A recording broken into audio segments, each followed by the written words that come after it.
La Sociedad Dominica de Medios de Comunicación, Sodomco, presenta A Pensar Más con Rosa María Palacios.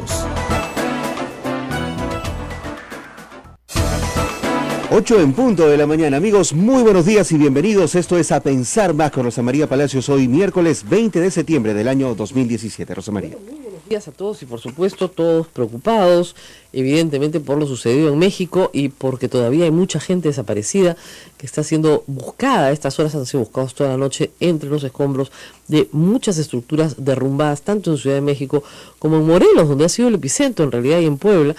Y, por supuesto, como siempre, sacar las lecciones que nos tocan, porque nosotros estamos también dentro de lo que se llama el Círculo de Fuego del Pacífico, es decir, en todo el área sísmica del Pacífico, que es la misma que afecta a México. Y sacar algunas lecciones sobre la base del conocimiento y no de la ignorancia, por favor. Porque yo siempre digo, no mata el terremoto, mata la ignorancia. No mata la pobreza, mata la ignorancia. Entonces, muchas personas dicen, ¿por qué en México se pueden predecir los terremotos un minuto antes? No hay ninguna predicción de ningún terremoto, ¿ok?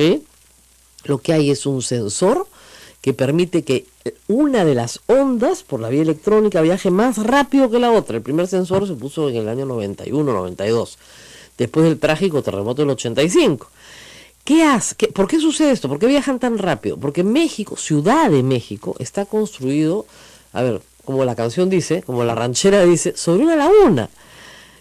Entonces la onda viaja muy rápidamente. Es como si usted hubiera construido Lima sobre los pantanos de Villa, más o menos, ¿ok? Se puede, claro que se puede, pero son condiciones especiales. Y dos, porque México está en el equivalente, imagínense ustedes, a Arequipa, y los terremotos son normalmente en el Pacífico. Entonces tienes 300, 400 kilómetros de diferencia entre el lugar donde se produce el epicentro y el lugar donde sientes el terremoto, ¿ok? Entonces eso te permite, por la vía electrónica de estos pequeños sensores, lanzar una rapidísima alerta que estos sensores leen, se comunican entre ellos y dicen, ya, este viene de 8. ¿Te das cuenta? Porque no te prenden las alarmas para uno pues de 5 grados, te prenden uno para un terremoto, ¿ya? Entonces, se prenden las alarmas.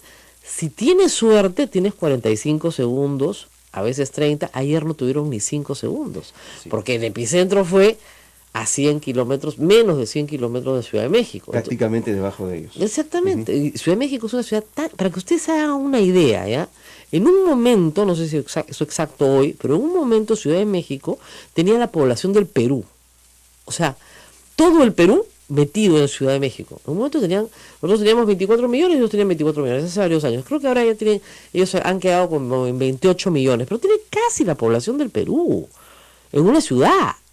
Es una ciudad extensísima. Y claro, originalmente cuando llegó Cortés, digamos, no la fundaron sobre el Zócalo, no está fundado en la parte acuosa, si quieres. Pero luego la ciudad se extendió sobre estas lagunas que se unían, ¿no es cierto?, alrededor de lo que hoy es el Zócalo en México.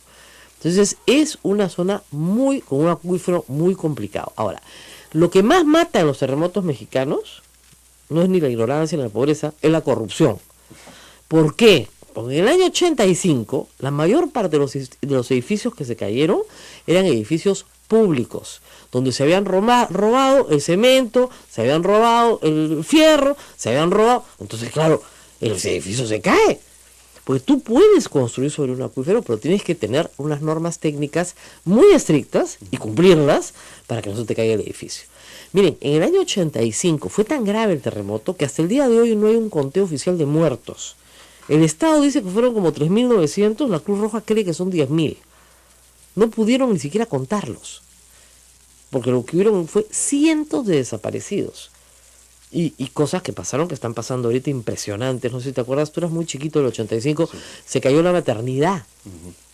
Y tú sabes que encontraron a los bebés una semana después vivos. De los recién nacidos. Así claro, es. Sí, lo cual probó que el ser humano es menos vulnerable al nacimiento de lo que se cree y que sí podía resistir. Los bebés recién nacidos resistieron una semana bajo los escombros, abrazados de sus madres muertas, y lactando de sus madres muertas, pero sobrevivieron. Entonces, El terremoto del 85 sacó muchas lecciones para México.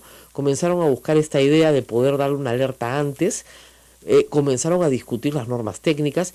Y además, como los edificios, como los hemos visto ayer, se cayeron enteros, se construyó. Y si ustedes ven ayer las tomas aéreas de Ciudad de México, hay edificios modernísimos a los que no les ha pasado nada. ¿Por qué? Porque no ha entrado la corrupción. Miren, la corrupción mata. Eso es clarísimo. Un edificio público que se cae después de una licitación, una construcción bien hecha, en teoría, no sé qué, es porque ha habido corrupción. Porque ha habido corrupción. Hay 3 elementos fundamentales. Uno es el suelo. Mal suelo, que tenemos en Lima, La Molina, por ejemplo. Suelos arenosos, pésimo. Suelos con buena roca, buenos. Ese es el primer factor. México es un suelo de agua, fatal. ¿Ya? Entonces, primer factor es el suelo. Segundo factor es la construcción. Si te robaste el fierro, ¿qué cosa espera, pues? Ahora, como en el Perú la mayoría de nuestras construcciones son autoconstrucción y nadie se roba a sí mismo, a su familia, se supone que mal que bien podrían tener más, el problema sería inverso, ¿no? Que tengan más fierro del que se necesita. En fin.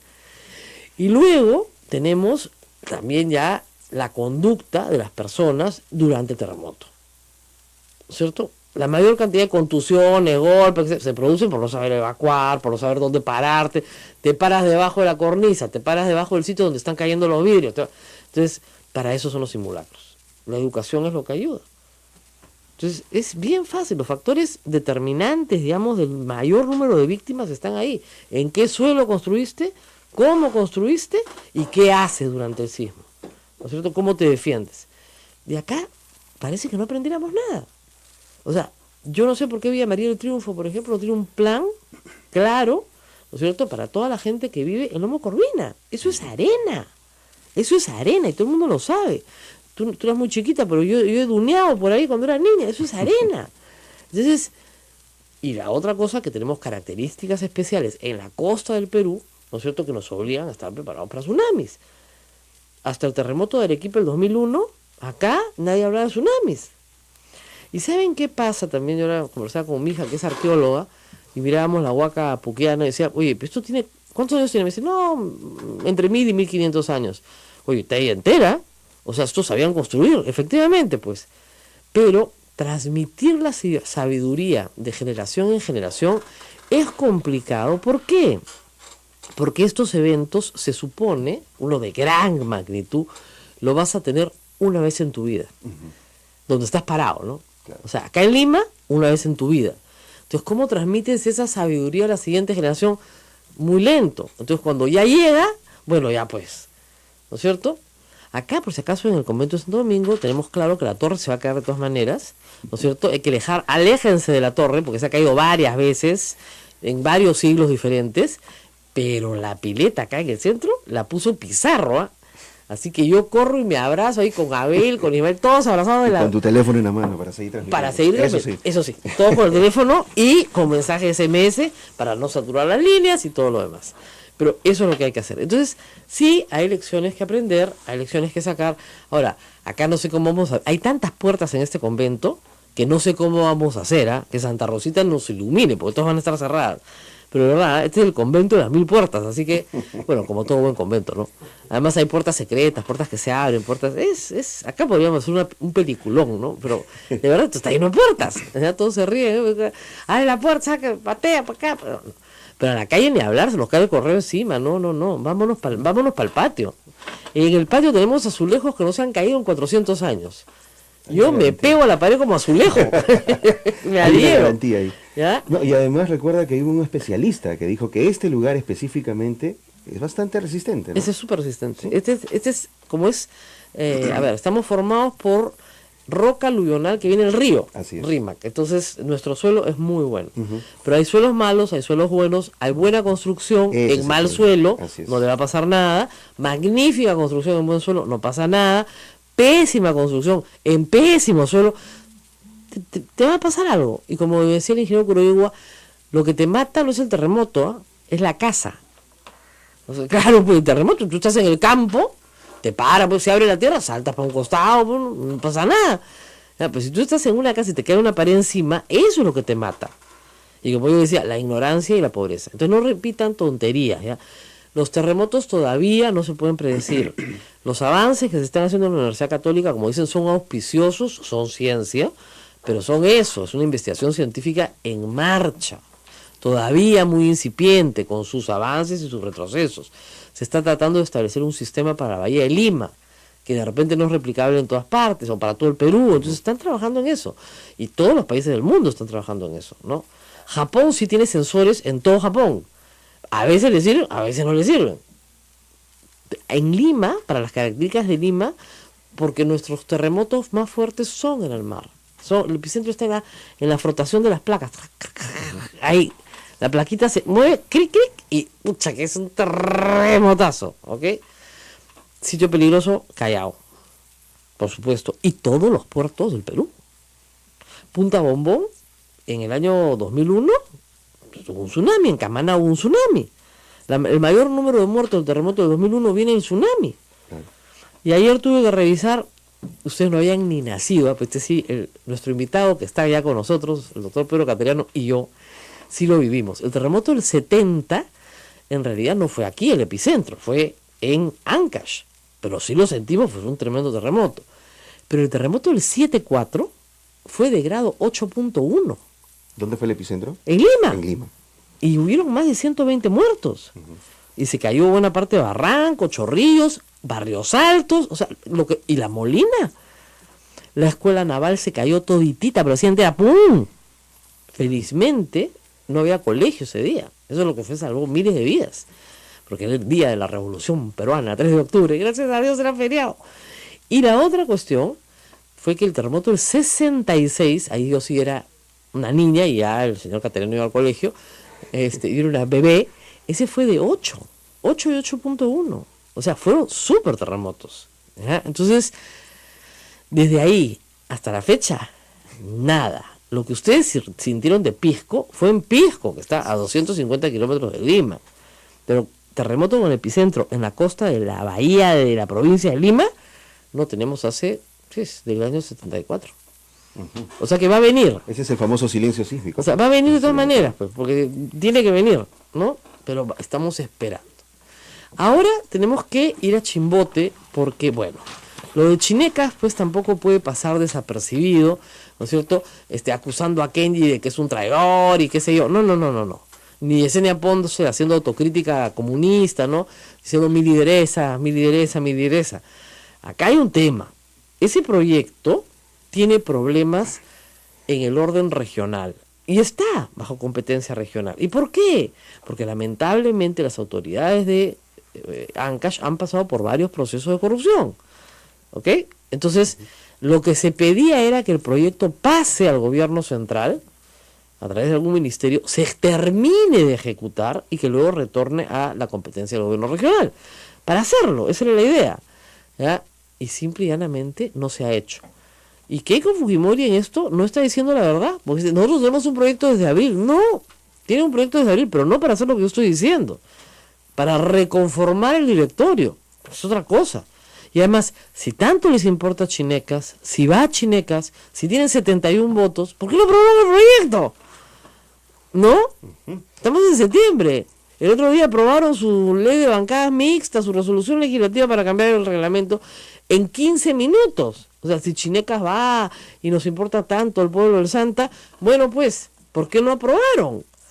No aprobaron porque lo que dice la señora Ponce, en parte, es verdad. Yo no creo que ella nunca se haya reunido con Keiko Fujimori, porque Keiko Fujimori no se reúne con nadie que no sea de su entorno íntimo. Pero sí tienen que haberle mandado a decir, ese proyecto no lo presentas o ese proyecto no va, ¿no es cierto? Estamos en comunicación con la alcaldesa justamente de la Municipalidad Provincial del Santa, la señora Amelia Espinosa García. Y es que hay fujimoristas que han sido declarados traidores de Ancash, personas no gratas, y específicamente Keiko Fujimori entre ellos, y esta información es destacada por la página de Radio Santo Domingo de RS. Así es, Keiko Fujimori y los congresistas del Santa del Fujimorismo. Vamos a conversar con la alcaldesa, señora Amelia Espinosa, muy buenos días. ¿Cómo está usted, Rosa María? Gusto poder saludarla por el hilo telefónico. Y qué bueno, y la felicito que apoyen este problema que tiene que tiene que ser resuelto a través del gobierno central, que se dejen de politiquería y que lo que necesitamos es trabajo. Es el único proyecto, señora Rosa María, a nivel nacional que hasta hoy no ha sido aprobado, no ha sido resuelto. Siguen invadiéndose las tierras porque las mismas autoridades lo permiten y el gobierno central no pone coto a esto. Y lo que ha sucedido realmente es algo desastroso. Tener congresistas que representen a una región bastante golpeada. No somos corruptos, no somos delincuentes. Somos gente sana, gente limpia de trabajo y que lo único que queremos son mejores oportunidades. Este proyecto, como ya se ha dicho, postulado, y que más aún, nosotros el día de ayer en la sesión del Consejo que hemos tenido por unanimidad, los 13 regidores han aprobado un pronunciamiento declarando traidores a 4 congresistas, 3 de Fuerza Popular, como el señor Carlos Domínguez, la señora Yesenia Ponce y Mari Melgarejo, así como también el señor Ricardo Narváez, que también fue a la provincia de Casma y participó en una reunión en la que solicitan que se desmembre este proyecto y que salga a Casma, cuando lo que hoy necesitamos los peruanos es unión, es trabajo y es desarrollo. Nada más Chinecas, el CAS es por Casma, ¿no?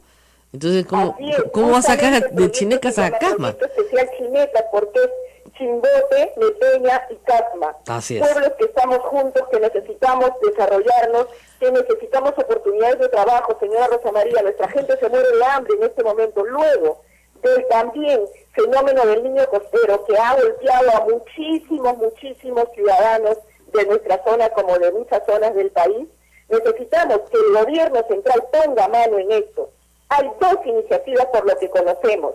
Una, que se recomponga el directorio, otra con algunas personas, con algunas instituciones representativas y que sumemos a este proyecto, pero lamentablemente por intereses, como ya se vio, no lamentablemente hecho bochornoso, y tendrá que responder tanto en el Pleno como jurídicamente la señora Yesenia Ponce y quienes estén involucrados, con realmente situaciones que denigran a nuestra región, y lo que queremos es que se nos mire de manera diferente, que se nos mire con muchas ganas de trabajar juntos por el país, y acá todas las autoridades estamos unidas. Lamentablemente los congresistas han demostrado lo contrario. Ahora, ¿usted no le cree a Keiko Fujimori cuando dice que niega categóricamente que su persona o el partido se opongan al desarrollo de Chinecas? Mire usted, con mucho respeto a la señora Keiko Fujimori, si fuera así, se hubiera pronunciado de inmediato cuando ha salido estos famosos audios, y por lo que conocemos aquí van a salir muchos más, no solamente de la señora Yesenia Ponce, sino también de los demás congresistas. Qué pena, pero lo que nosotros necesitaríamos es que se plasme en realidad, que en el Congreso, que tienen mayoría y que ellos en este momento están tomando disposiciones por bancada, obviamente que lo demuestren con hechos. Nosotros queremos resultados. El día de hoy, señora Rosa María, nosotros estamos izando la bandera a media asta en señal de rechazo, y estamos haciendo también un lavado de banderas en nuestra ciudad. Nosotros queremos realmente no ser un problema, queremos ser una oportunidad, queremos aliarnos con todos aquellos que luchen por el Perú, que luchen por nuestra provincia del Santa y por nuestra región Anca, que está, como le hemos manifestado todos.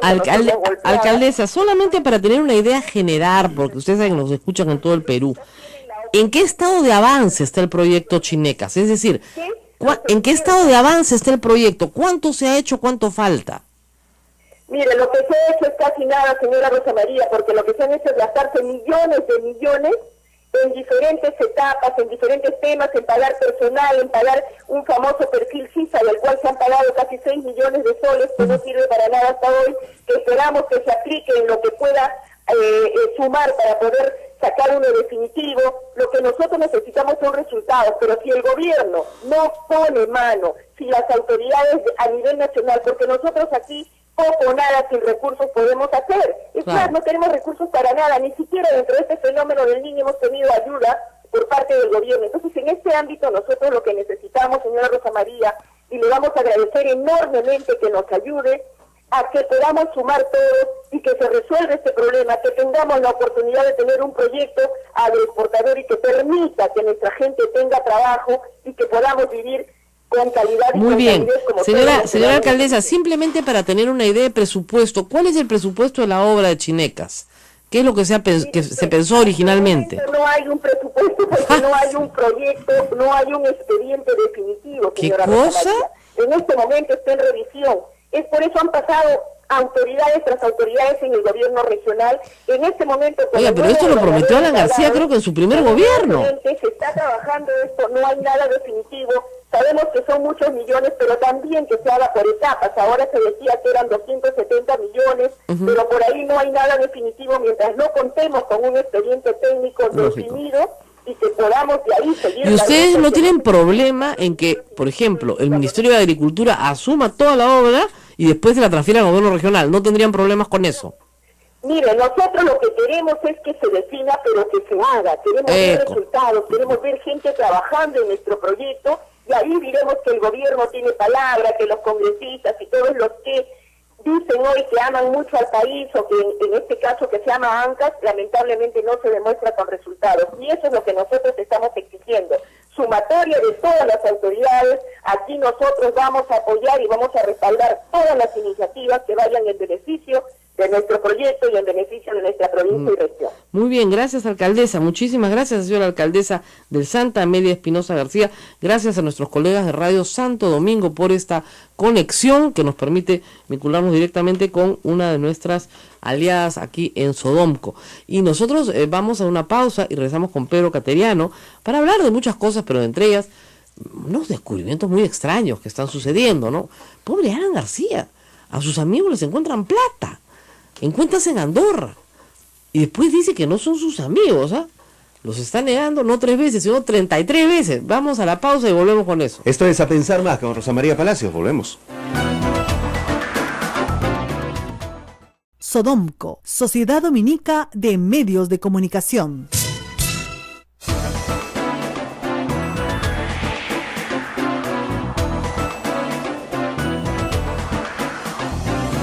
8 de la mañana, 24 minutos. Continuamos. Esto es A Pensar Más en Sodomco, Radio Santa Rosa en Lima, Radio Santo Domingo RS de Chimbote, Radio San Martín Arequipa, Radio Veritas RTV Cusco, Radio Cepagua Ucayali, Radio Quillabamba La Convención y Radio Madre de Dios en Puerto Maldonado, en vivo, en AM, FM y en línea también. Y también, por supuesto, en Facebook Live, nos pueden seguir todos. Pedro Cateriano está conmigo, muchas gracias por estar con nosotros. Buenos días, Rosa María. Bueno, el público clama la segunda parte del caso García. O sea, se está vendiendo ya la segunda edición, ¿eh? Pero ¿hay una segunda parte en marcha sobre el caso García? Bueno, en primer lugar estamos viendo con estupor cómo es una crónica que no tiene fin, pero curiosamente utilizando siempre las mismas argucias, técnicas, estrategia de confusión, ¿no?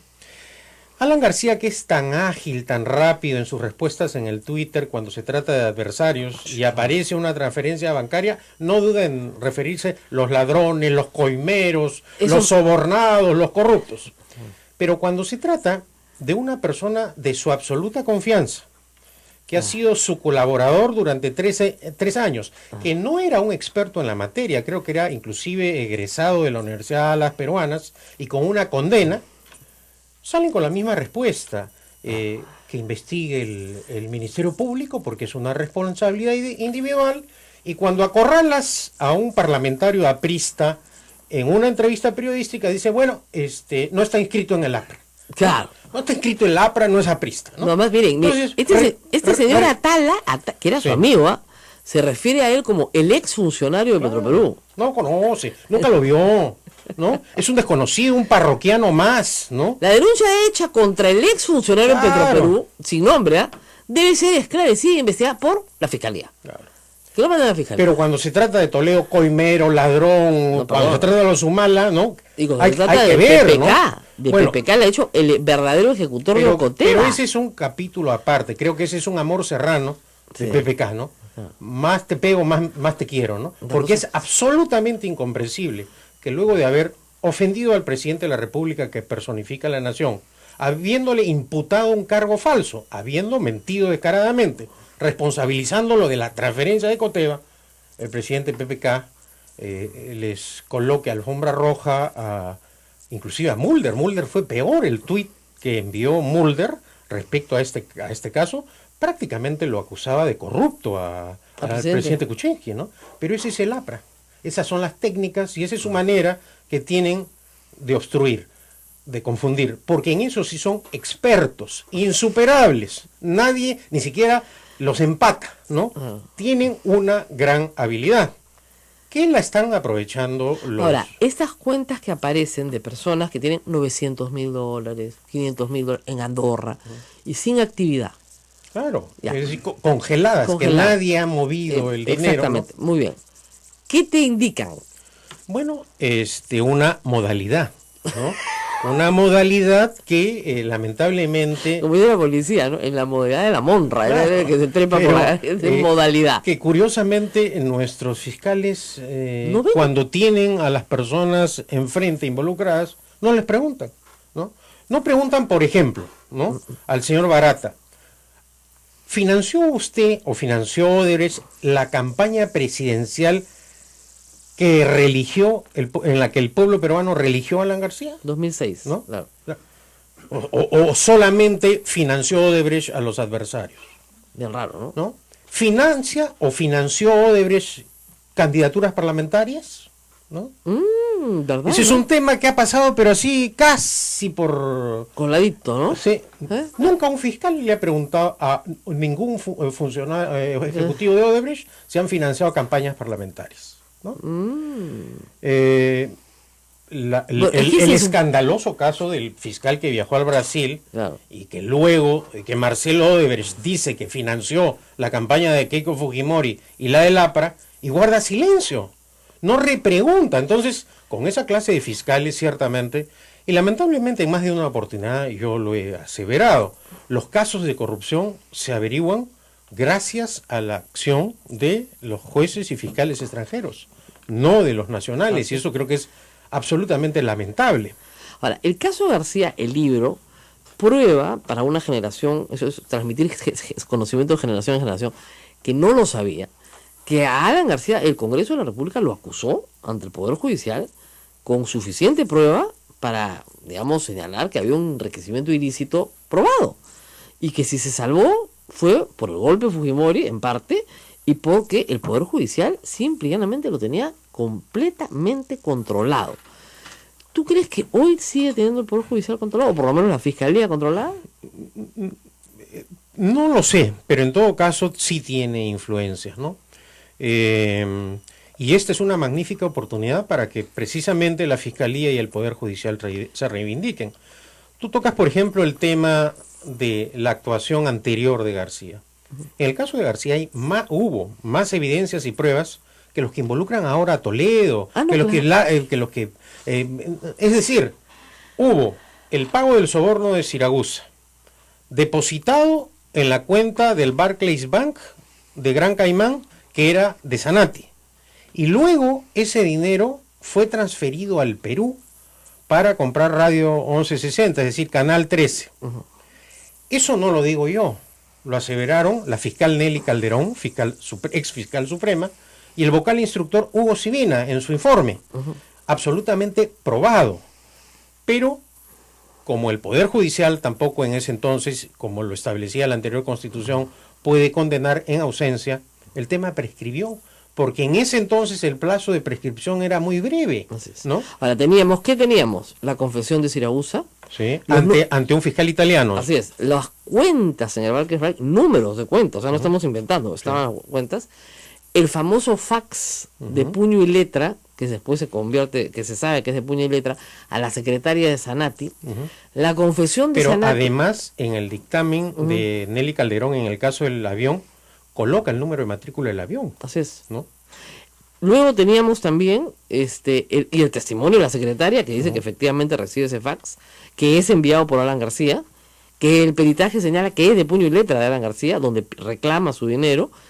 Luego tenemos el testimonio de Sanati, aun cuando cae el fujimorismo, Sanati se retracta y luego muere.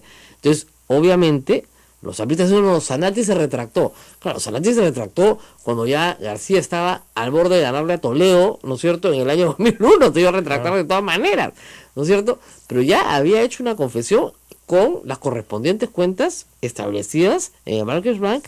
¿Por qué? Porque Sanati se benefició el dólar MUC. Claro que sí. Entonces le está haciendo un favorcito a su amigo, como Maiman se lo hace a Toledo. La modalidad es la misma. Es la Podemos misma. reemplazar en lugar de Maiman, Sanati. Claro. En lugar de Coteva, Toledo, claro. García. En lugar de Coteva, 1160. Claro, era la misma ¿No? historia.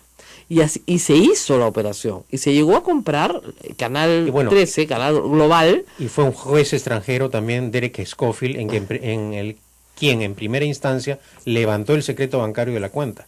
Y se le descubrió otro milloncito de dólares que pasó piola, porque nunca se ha hecho referencia al origen de... Porque en esa cuenta más o menos movió 6 millones de dólares de ese entonces, De ese entonces, que era que mucho, vendría a ser más o menos, ¿cuánto ahora? 25, 30. ¿No? Era Es decir, más o menos también el mismo porcentaje que Toledo. claro, claro, claro. Pero esas comparaciones no se suelen hacer, Rosa María. No, que se van a hacer. Y no se hacen, si no se hacen ni desde el gobierno ni desde el Congreso, ¿desde dónde se van a hacer? Y si te das cuenta, ayer ni siquiera los periodistas han ido a indagar quién es Atala, dónde está Atala.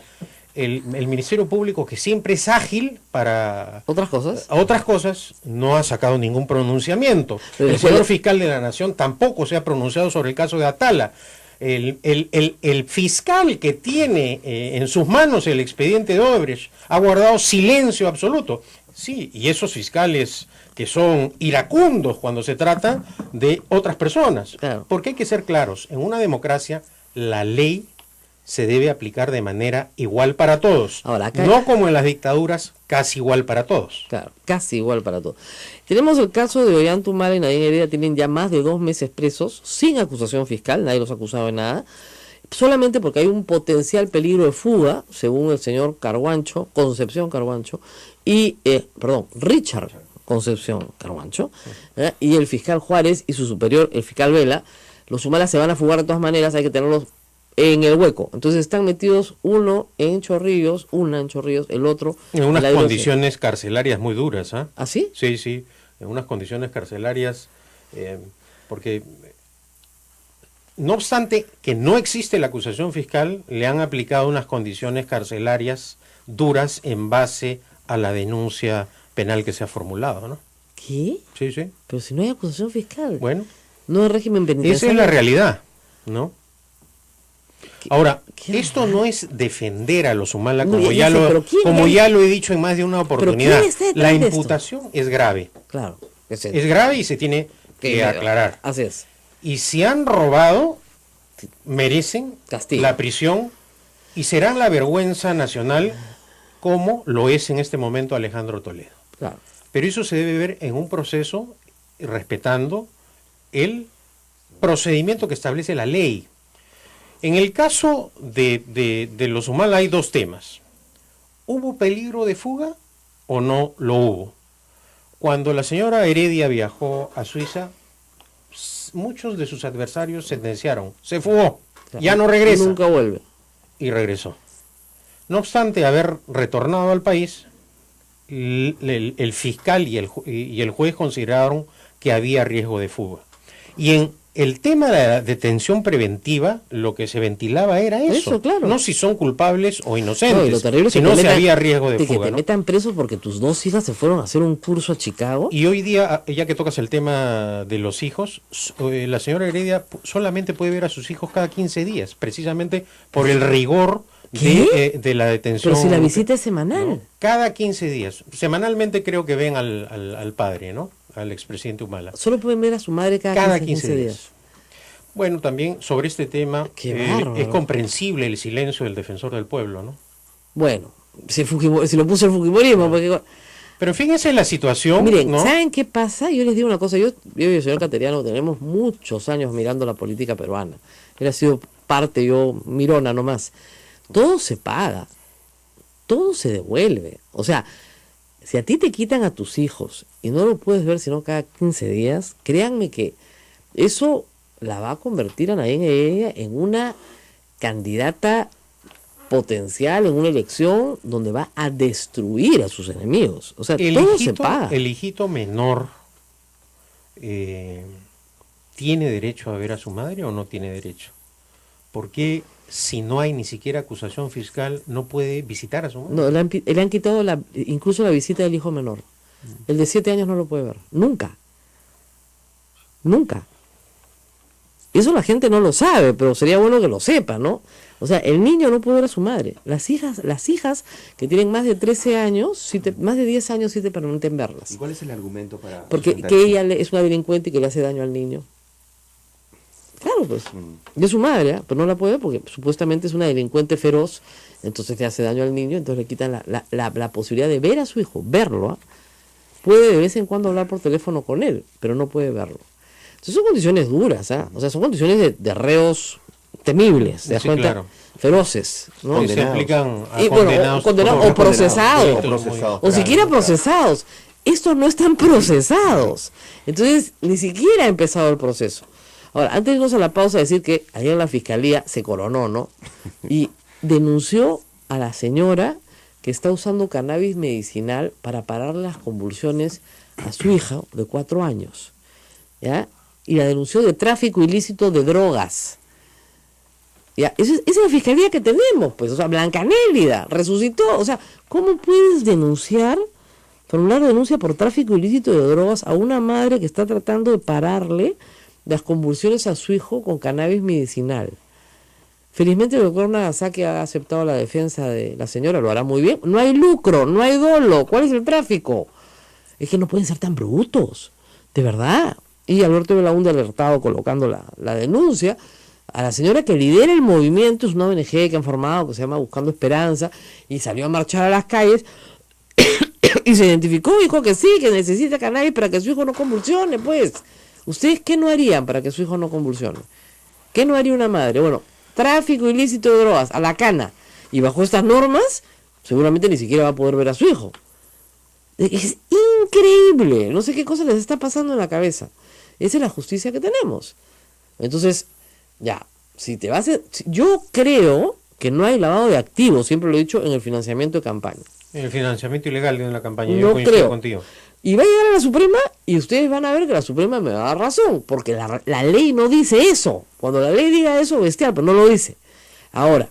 Pero además, ya lo podría, con la rapidez en que actúan para ciertos temas los fujimoristas, llama la atención porque hasta ahora Keiko Fujimori no ordena a sus parlamentarios que la próxima sesión de Parlamento tipifiquen como delito el financiamiento ilegal de las campañas electorales. Ella que guarda silencio en muchos casos, claro, y que ordena a sus parlamentarios que persigan a la gente, ¿por qué no ordena de una vez? ¿Por qué ella, que tiene el poder en el Parlamento, no determina que el financiamiento ilegal será un delito en el Perú? Así es. ¿Por qué no? ¿Por qué no? Esa es la gran pregunta. Claro, ¿por qué no lo hace, pues? Porque además ella sabe que ella no va a ir a la cárcel si es que no es delito. Entonces explíqueme por qué los humanos están en la cárcel. No, pero además... o es delito para todos o no es delito para todos. Claro, o las agendas, o lo que se dice en las agendas se aplica para todos o no se aplica para todos. Pero vemos que cuando algunos aparecen en las agendas de Odebrecht, es falso, es una mentira, es inexacto, no lo conozco, no lo veo, ¿no? No sé qué es. Y para otros sí es una imputación indubitable. Entonces estamos ante un ambiente jurídico político bien complejo, ¿no? En fin, tengan cuidado al gobierno y a la oposición. Y ojalá. Porque yo creo que en esto de los humanos hay mucho de político. Todo regresa. Vamos a la pausa, Pedro, que me matan si no voy a la pausa, y regresamos. Esto es A Pensar Más con Rosa María Palacios. Está con nosotros Pedro Cateriano. Volvemos.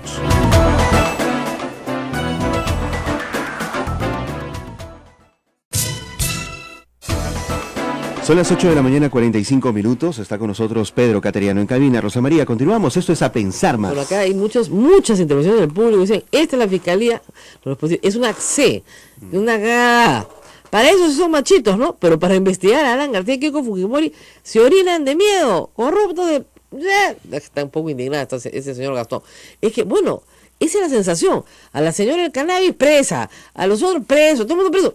¿Y Alan García, Keiko Fujimori? Nada. Nada. Por ejemplo, ni siquiera la Fiscalía ha pedido una medida restrictiva para el caso de Keiko Fujimori. Que ni impedimento de salida, nada, absolutamente nada. Y bueno, el señor García está disfrutando. O sea, él tiene, como muchos dicen, gran habilidad y hay que reconocerle que para esta clase de cosas es un experto. Bueno, todo el mundo se pregunta... Porque caen todos los del entorno, ¿no? Millón por acá, millón por allá, ¿no? Pero no son apristas, exfuncionarios, colaboradores eventuales, traicionaron la confianza.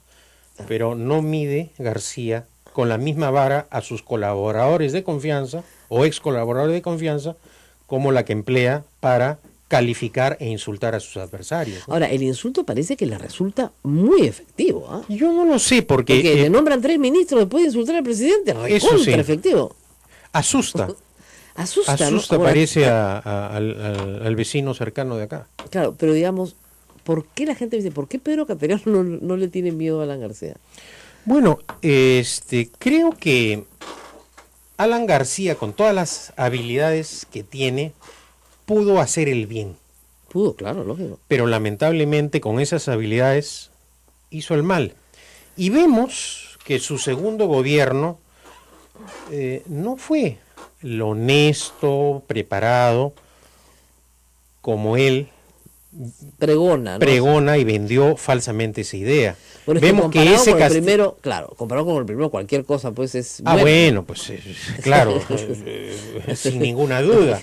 Pero la manera ligera, por decirlo de alguna manera, que ejerció el poder, que manejó las empresas del Estado, porque este no es el primer escándalo referido a Petroperú. Ya la gente se olvidó de los petroaudios, claro. El Poder Judicial absolvió a todos los que estuvieron involucrados, ¿no? Entonces, ¿por qué García empleó este nivel de colaboradores? Ajá. Hay que preguntarse eso. Bueno, porque eran de su confianza, pues. Porque eran de su confianza para obtener beneficios ilícitos. Ahora, hay que hablar la otra estrategia del APRA. Otra de las cosas que el APRA hace, y lo ha hecho conmigo, o sea que yo soy en esto, tengo que ser honesta con ustedes, es, si tú eres un enemigo, te arma una comisión investigadora en el Congreso, sin ninguna duda. Te acusa en la fiscalía y te empapela 6 años, ¿ya? O 2 o 4, lo que dure. O sea, te hace gastar plata y te fría la paciencia. Obviamente te absuelven al final. ¿Estás en ese proceso? Estoy en ese proceso, sin ninguna duda. Es decir, por ejemplo, por el hecho de haber comprado los helicópteros, los aviones de transporte, el satélite, haber adquirido los aviones de entrenamiento. Los pilotos de la FAP antes se entrenaban en simuladores de vuelo, ¿no? Por todos esos procesos estoy siendo investigado naturalmente. Ahora, Luciana León te acusó en una comisión que al final terminó acusando, creo, ¿no? Sí. Y se debatió en el Pleno y aprobaron el informe. En sesión secreta y con votación secreta, Rosa María. ¿Ah, sí? Sí, los informes referidos a las compras de armas. Ajá. En un parlamento que es democrático se debatieron en secreto. Ajá. Porque las acusaciones han sido públicas. Claro. Las defensas en las comisiones, en la comisión investigadora, secretas. Es decir, la opinión pública, los medios de comunicación no han tenido oportunidad de escuchar el levantamiento de cargos que han hecho los oficiales involucrados, los técnicos acusados, los funcionarios, porque todo era secreto. El embajador de Francia. Sí, porque todo era secreto. No obstante, al final, el debate parlamentario es secreto y la votación también, reservada, ¿no? Entonces esto es algo ciertamente criticable en un parlamento democrático y en un país donde debe imperar el Estado de Derecho. Confío naturalmente en que en la Fiscalía se aclaren las cosas, tal como viene aconteciendo. Bueno, le salió un ministro respondón a Alan García, Bruno Yufra, le acaba de decir, usted está desinformado. Están hablando del metro de Lima. La línea 2 destrabada exigiendo coeficientes, está hablando de los coeficientes que necesitan para los terremotos, ¿ya? Entonces, factor de seguridad por uso es esencial, si lo tenemos no hay ningún problema. Calla, pero que es rarísimo, ¿eh? A propósito del tren eléctrico, ¿alguien habla ahora de los sobornados exfuncionarios de Alan García? De la banda del MTC. Nadie. Edwin Rubio y compañía. Ese tema simplemente ya no está en la agenda política, con gran habilidad. Ahora, hay que decir que a la gente que mete en presa, en el caso de los Humala, también desaparecen de la agenda política. Ya no por están una en razón, la agenda. Porque no hay imágenes. Y los periodistas necesitamos imagen, necesitamos fotos, necesitamos videos, necesitamos algo, ¿no? Y como no hay imágenes, desaparecen. Entonces lo mejor que puedes hacer si quieres desaparecer es que te metan preso, porque desapareces de verdad. O sea, del Fujimori nos enteramos por Kenji, pero él no tiene después la libertad para poder expresarte libremente, aunque deberías tener. En el caso de Alan García, lo que tiene es la libertad de ataque. Está en todo momento al ataque, está ahorita en una posición de ataque. Pero no te han denunciado por difamación por el libro. No, el libro lo publiqué el año 94 pues, y a lo largo de estos años nunca recibí ninguna denuncia o sea, penal. nadie te ha dicho que es falso. Ni siquiera te han procesado. En absoluto. Ya, pero sí por el satélite, por todo lo demás. Sí. ¿Y esos juicios dónde están ahora? Que dicho sea de paso, por ejemplo, el satélite ha sido auditado, la compra del satélite, en 2 oportunidades. Una a mi solicitud y otra a pedido del actual gobierno por el efímero exministro de Defensa. O sea, con 2 pronunciamientos, con 2 auditorías realizadas por técnicos de la Contraloría y de la OSI. No obstante, la comisión dice que incurrí en colusión ilegal y negociación incompatible por haberme reunido con el ministro de Defensa de Francia y con el embajador de Francia. Que ahora es el canciller de Francia, Exacto. por si acaso. O sea que es un corrupto con el señor Cateriano, el canciller de Francia. Igualmente en el caso de la compra de los aviones de Italia y de los helicópteros rusos. Por todas las compras he sido acusado en el Parlamento, porque al final se trató de eso, al peso la acusación, ¿no? Ahora, esa acusación ya se aprobó Ya y se se aprobó. mandó a la Fiscalía, Sí. donde se archivará. Confío que se archive, y además Becerril, en el caso del audio ilegal, como no encontró nada, dijo que el año 2013, como ministro de Defensa, a lo largo de todo el año solo había percibido 16.000 soles, es decir, no consideró mi sueldo de mensual. ministro de Defensa, que además, porque la ley lo obliga, los ministros no solamente presentamos la declaración ante la SUNAT, sino que publicamos nuestra declaración jurada en la Contraloría, en el portal de la Contraloría y en el Diario Oficial del Peruano. O sea, no tenía cómo no encontrarla. ¿Cómo no encontrarla, no? Pero de pura mala fe mandó. Ahora, es curioso, ¿no?, el uso que hacen los fujimoristas y apristas de los audios. Cuando se tratan de adversarios, aseveran, ¿no? Y lo usan persiguiendo a través del Ministerio Público y Poder Judicial. Cuando se trata de la señora Keiko Fujimori, en donde la congresista de sus filas, Yesenia Ponce, no ha negado lo que ha dicho, simplemente ha pedido perdón, ¿no? Que en un momento de frustración, dijo, aseveran que es mentira, y el gran experto en audios, Klimper, también asevera y sale y dice que es una mentira, ¿no? Entonces, vemos cómo el fujiaprismo hace investigaciones selectivas, acusaciones ¿Tú crees que hay un selectivas. pacto de facto entre ambos grupos? Yo lo que creo es que hay una alianza política de cohabitación que rinde frutos hace tiempo. El APRA pone la vocería, porque creo que no hay 2 parlamentarios de Fuerza Popular que articulen una idea, un planteamiento ideológico, una propuesta legislativa. No. Entonces, la vocería la desempeñan Mulder y Velázquez Gesquén en menor grado, porque es obvia la diferencia, y los votos los pone Fuerza Popular. Entonces, en base a esa alianza, operan. Y claro, siempre queda Jorge el Castillo, que es el bueno de la película, lo cual prueba que el APRA utiliza muy bien la escopeta de 2 cañones. Pero en todo caso, esta cohabitación política, que creo que es la peor herencia que le ha dejado Alan García al APRA, ¿no es cierto?, terminar de aliado de un partido legatario de la dictadura más corrupta de nuestra historia republicana, la que encabezaron Fujimori y Montesinos, sea el APRA de hoy, el furgón de cola del fujimorismo, ¿no? Se especuló que te podían ofrecer el premierato. No, fue una simple especulación periodística también. Recibía una cantidad de mensajes, de tweets, ¿no? Claro. Pero no sé qué se le puede haber pasado por la cabeza al presidente de la República, ¿no? Porque si quería hacer un cambio de gabinete tan amable, en donde la presidenta del Consejo de Ministros, en su primera declaración pública, pide perdón al fujimorismo, sale Bruce a decir que el presidente no da orden de confrontar, ¿no? ¿Por qué no hizo un cambio? Claro. Sin necesidad de enviar a Zavala a plantear la cuestión de confianza. O sea, ahí hay algo muy raro. Claro, la ¿no? cuestión de confianza, tú eres profesor de Derecho Constitucional, yo soy aficionada, pero me encanta. Evidentemente, la cuestión de confianza se hace cuando tú quieres ponerle freno al abuso del Congreso. Exacto. Para eso existe. Exacto. ¿Ya? Entonces tú dices, acá me planto y yo le pongo freno. Es más, dio un mensaje a la nación y dijo que era para eso, para defender sus políticas, para que ni un ministro más, a mí no me tocan el ministro, ya, perfecto, ya. Y como tú dices, 48 horas después, tenemos un gabinete donde Idelbestre trabajó con el APRA.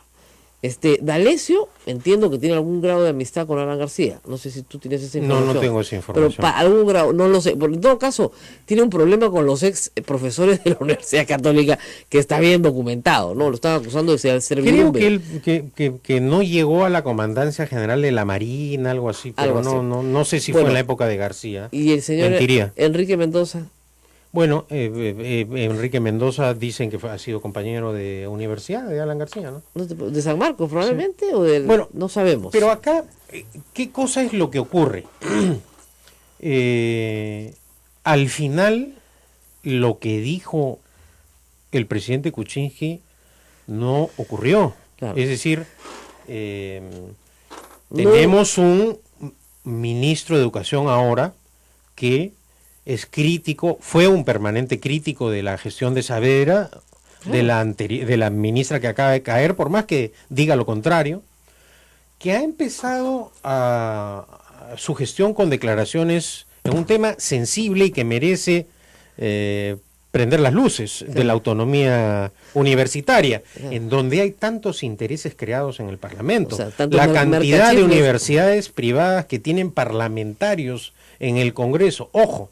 Entonces, no genera una buena sensación. Tiene un texto editorial publicado en el Comercio donde dice claramente que se opone a la gestión de la SUNEDU y que se opone a que esté dentro del Ministerio de Educación, que no quiere regresar a la Asamblea Nacional de Rectores, pero que lo que hay ahora no está bien, no está de acuerdo. Que coincide con la agenda política del APRA y del fujimorismo también. Ojo, que no hay que olvidarse de Fidel Ramírez y de Joaquín Ramírez, el gran colaborador, que ya tampoco el tema de Joaquín Ramírez está en la agenda, ¿no? Ahora, y este tema es importante, el de Joaquín Ramírez, ¿no? ¿Por qué razón?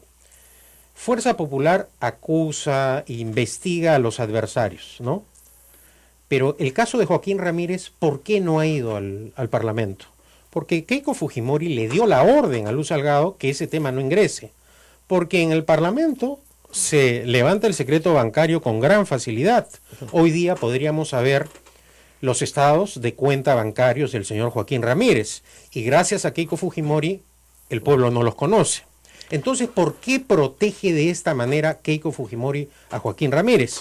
Y de otro lado vemos que el ritmo en el cual, o la velocidad en la que se viene desarrollando las investigaciones a Joaquín Ramírez en el Ministerio Público y en el Poder Judicial son lentísimos. Lento. Pausa y volvemos. No se muevan, regresamos.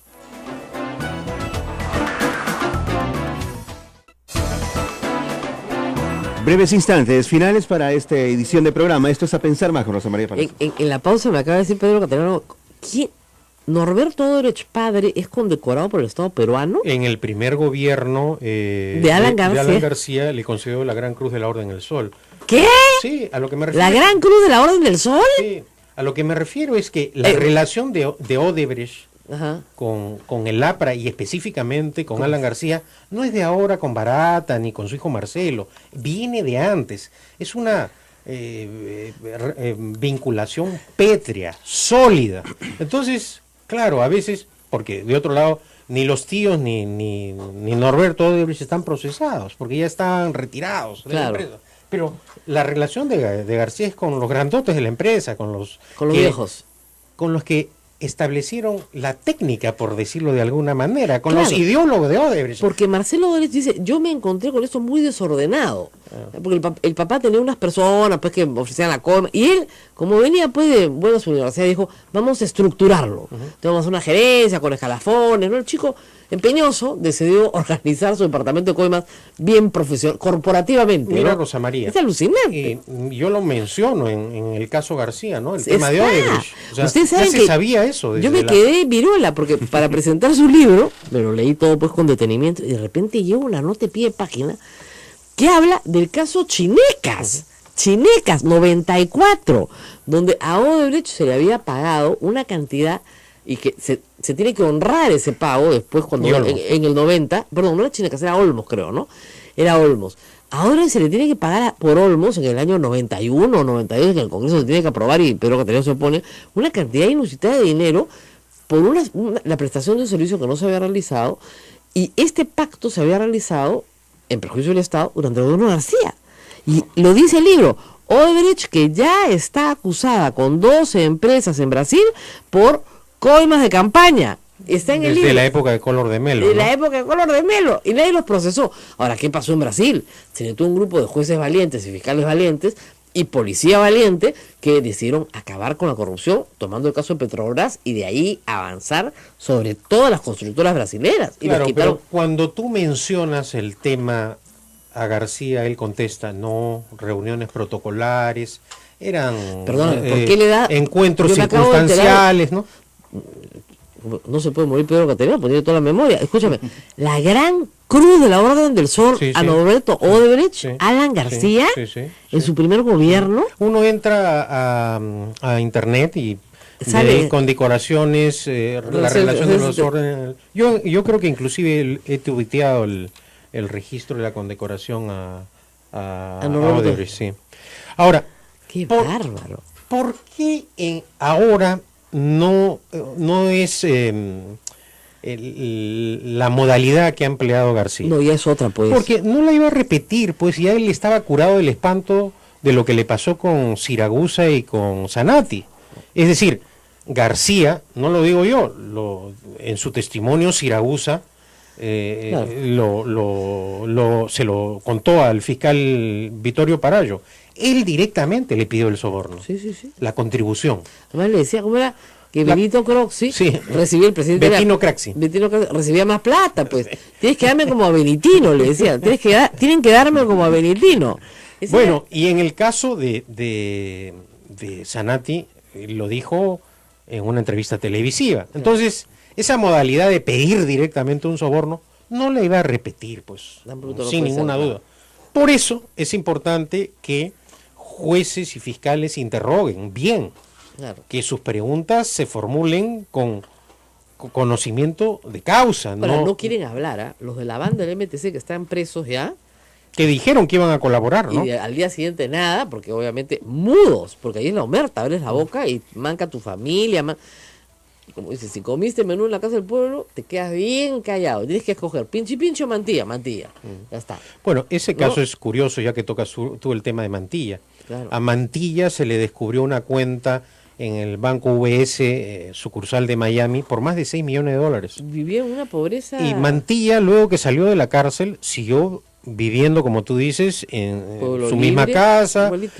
con su mismo ritmo de vida. No obstante, durante todo ese periodo transfería $30,000, $40,000 mensuales. $6 millones del primer gobierno, es decir, Claro. 20, 25 millones de dólares actuales, ¿no? Claro. Una Ahora, fortuna. se supone que era la plata de campaña. Es Bueno. decir, el fondo de campaña que Pero, se utilizaba para... pero fíjate, Mantilla dijo Ujú. que ese dinero lo habían dado partidos políticos amigos del APRA. Y luego esas agrupaciones políticas desmintieron a Mantilla. Así es. O sea que el origen de esos fondos nunca se probó. No. Pueden haber sido de origen No, pero ilícito además o financiamiento además ilegal de la campaña. Para hacer, se utilizaron a un montón de personas, Sí. ¿te acuerdas? Para hacer los depósitos. Lo de que se seguridad. conoce como la técnica del hormigueo, ¿no? Exactamente. Para luego, al momento de hacer el seguimiento para levantar el secreto bancario, resulta más difícil hacer el rastreo. Así es. Pero ahora es más fácil porque, a diferencia de esa época, hoy existe la tecnología Ya, en la ya. informática y eso se puede rastrear muy fácilmente, ¿no? Claro.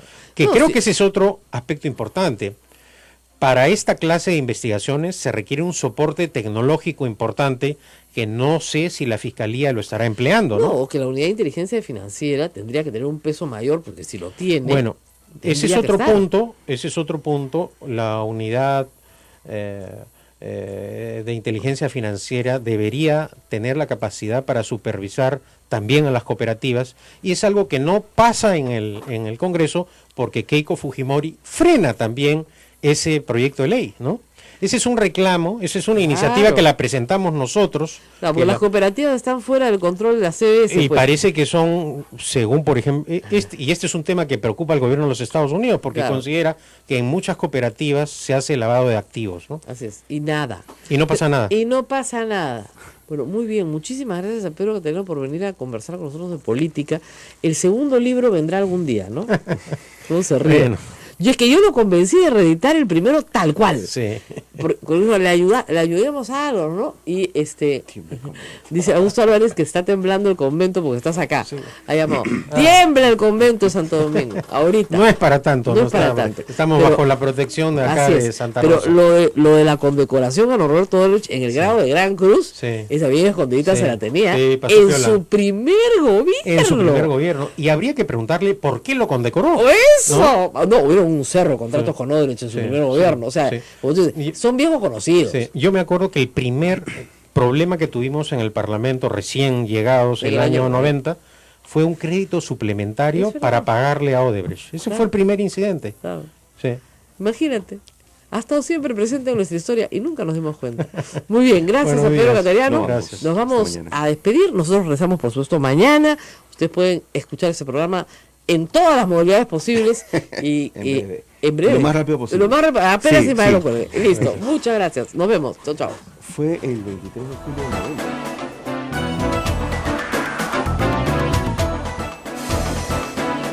Hasta aquí, A Pensar Más con Rosa María Palacios. Este programa fue producido por la Sociedad Dominica de Medios de Comunicación, Sodomco. Como dice la policía, ¿no? En la modalidad de la monra, Claro. ¿eh? Que se trepa Pero, por la modalidad. Que curiosamente nuestros fiscales, ¿No ven? cuando tienen a las personas enfrente involucradas, no les preguntan, ¿no? No preguntan, por ejemplo, ¿no? Al señor Barata, ¿financió usted o financió Odebrecht la campaña presidencial que en la que el pueblo peruano religió a Alan García? 2006. ¿No? Claro. O solamente financió Odebrecht a los adversarios, Bien raro, ¿no? ¿no? ¿Financia o financió Odebrecht candidaturas parlamentarias? ¿No? ¿Verdad? Ese es ¿no? un tema que ha pasado, pero así casi por... Coladito, ¿no? Sí. ¿Eh? Nunca un fiscal le ha preguntado a ningún funcionario ejecutivo de Odebrecht si han financiado campañas parlamentarias, ¿no? Bueno, es que El ese es un- escandaloso caso del fiscal que viajó al Brasil Claro. y que luego que Marcelo Odebrecht dice que financió la campaña de Keiko Fujimori y la del APRA y guarda silencio, no repregunta. Entonces, con esa clase de fiscales ciertamente, y lamentablemente en más de una oportunidad yo lo he aseverado, los casos de corrupción se averiguan gracias a la acción de los jueces y fiscales extranjeros, no de los nacionales, y eso creo que es absolutamente lamentable. Ahora, el caso García, el libro, prueba para una generación, eso es transmitir conocimiento de generación en generación, que no lo sabía, que a Alan García el Congreso de la República lo acusó ante el Poder Judicial con suficiente prueba para, digamos, señalar que había un enriquecimiento ilícito probado. Y que si se salvó fue por el golpe de Fujimori, en parte, y porque el Poder Judicial simple y llanamente lo tenía completamente controlado. ¿Tú crees que hoy sigue teniendo el Poder Judicial controlado, o por lo menos la Fiscalía controlada? No lo sé, pero en todo caso sí tiene influencias, ¿no? Y esta es una magnífica oportunidad para que precisamente la Fiscalía y el Poder Judicial se reivindiquen. Tú tocas, por ejemplo, el tema de la actuación anterior de García.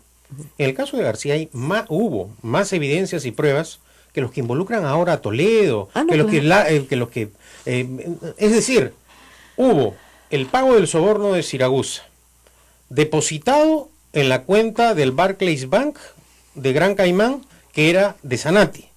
Y luego ese dinero fue transferido al Perú para comprar Radio 1160, es decir, Canal 13. Eso no lo digo yo, lo aseveraron la fiscal Nelly Calderón, ex fiscal suprema, y el vocal instructor Hugo Sibina en su informe. Absolutamente probado. Pero como el Poder Judicial tampoco en ese entonces, como lo establecía la anterior Constitución, puede condenar en ausencia, el tema prescribió, porque en ese entonces el plazo de prescripción era muy breve, ¿no? Ahora, ¿qué teníamos? La confesión de Siragusa. Sí, ante un fiscal italiano. Así es, las cuentas en el Barclays Bank, números de cuentas, o sea, no estamos inventando, estaban las cuentas. El famoso fax de puño y letra, que después se convierte, que se sabe que es de puño y letra, a la secretaria de Sanati. La confesión de Sanati. Pero además, en el dictamen de Nelly Calderón, en el caso del avión, coloca el número de matrícula del avión. Así es. ¿No? Luego teníamos también el testimonio de la secretaria, que dice que efectivamente recibe ese fax, que es enviado por Alan García, que el peritaje señala que es de puño y letra de Alan García, donde reclama su dinero. Luego tenemos el testimonio de Sanati, aun cuando cae el fujimorismo, Sanati se retracta y luego muere. Entonces, obviamente, los zapistas dicen, no, Sanati se retractó. Claro, Sanati se retractó cuando ya García estaba al borde de ganarle a Toledo, ¿no es cierto?, en el año 2001, te iba a retractar de todas maneras, ¿no es cierto? Pero ya había hecho una confesión con las correspondientes cuentas establecidas en el Barclays Bank. ¿Por qué? Porque Sanati se benefició del dólar MUC. Claro que sí. Entonces le estaba haciendo un favorcito a su amigo, como Maiman se lo hace a Toledo. La modalidad es la misma. Podemos reemplazar en lugar de Maiman, Sanati. Claro. En lugar de Coteva, Toledo, claro. García. En lugar de Coteva, 1160. Claro, era la misma ¿no? historia. Y se hizo la operación. Y se llegó a comprar Canal 13, Canal Global. Y fue un juez extranjero también, Derek Scofield, quien en primera instancia levantó el secreto bancario de la cuenta. Y se le descubrió otro $1.000.000 que pasó piola, porque nunca se ha hecho referencia al origen de... Porque en esa cuenta más o menos movió $6 millones de ese entonces, que vendría a ser más o menos, ¿cuánto ahora? 25, 30. ¿No? Es decir, más o menos también el mismo porcentaje que Toledo. Claro, ¿no? claro. Pero esas comparaciones no se suelen hacer, Rosa María. No, que se van a hacer. Y no se hacen, si no se hacen ni desde el gobierno ni desde el Congreso, ¿desde dónde se van a hacer? Y si te das cuenta, ayer ni siquiera los periodistas han ido a indagar quién es Atala, dónde está Atala. El Ministerio Público, que siempre es ágil para otras cosas, no ha sacado ningún pronunciamiento. El señor fiscal de la Nación tampoco se ha pronunciado sobre el caso de Atala. El fiscal que tiene en sus manos el expediente de Odebrecht ha guardado silencio absoluto.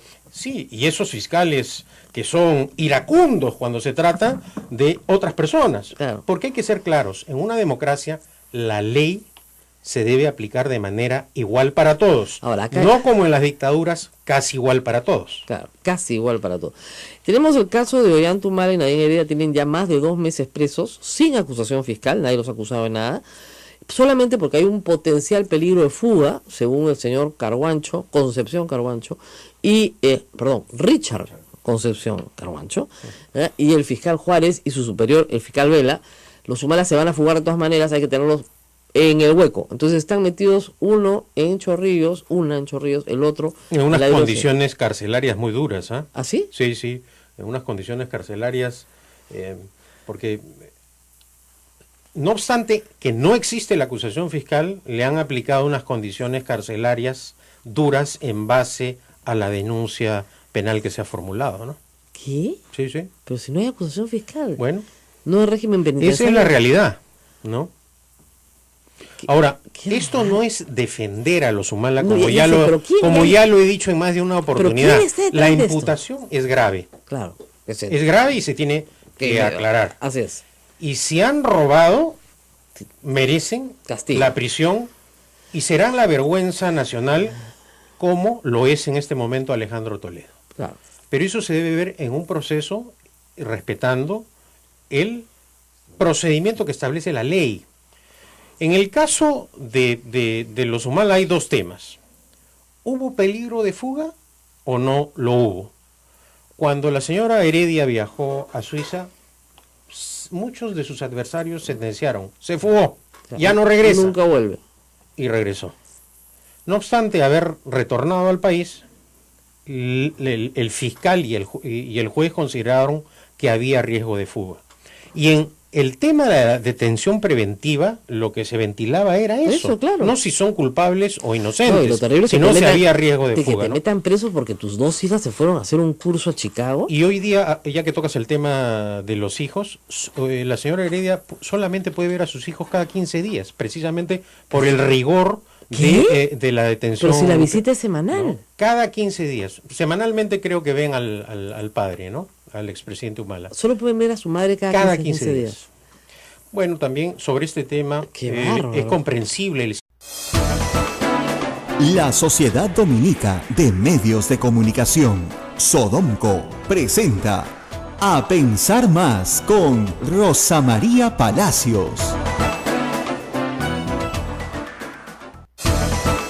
8 en punto de la mañana, amigos, muy buenos días y bienvenidos. Esto es A Pensar Más con Rosa María Palacios, hoy miércoles 20 de septiembre del año 2017. Rosa María. Muy buenos días a todos y por supuesto todos preocupados, evidentemente por lo sucedido en México y porque todavía hay mucha gente desaparecida que está siendo buscada. A estas horas han sido buscados toda la noche entre los escombros de muchas estructuras derrumbadas, tanto en Ciudad de México como en Morelos, donde ha sido el epicentro en realidad, y en Puebla.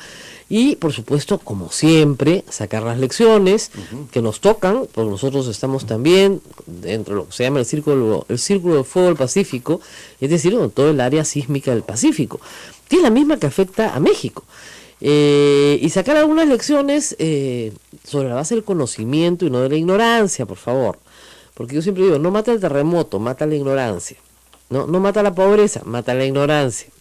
Entonces, muchas personas dicen, ¿por qué en México se pueden predecir los terremotos un minuto antes? No hay ninguna predicción de ningún terremoto, ¿ok?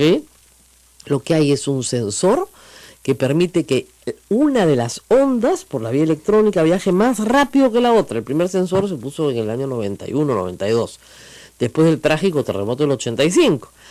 ¿Qué hace? ¿Por qué sucede esto? ¿Por qué viajan tan rápido? Porque México, Ciudad de México, está construido, a ver, como la canción dice, como la ranchera dice, sobre una laguna. Entonces la onda viaja muy rápidamente. Es como si usted hubiera construido Lima sobre los pantanos de Villa, más o menos, ¿ok? Se puede, claro que se puede, pero son condiciones especiales. Y dos, porque México está en el equivalente, imagínense ustedes, a Arequipa, y los terremotos son normalmente en el Pacífico.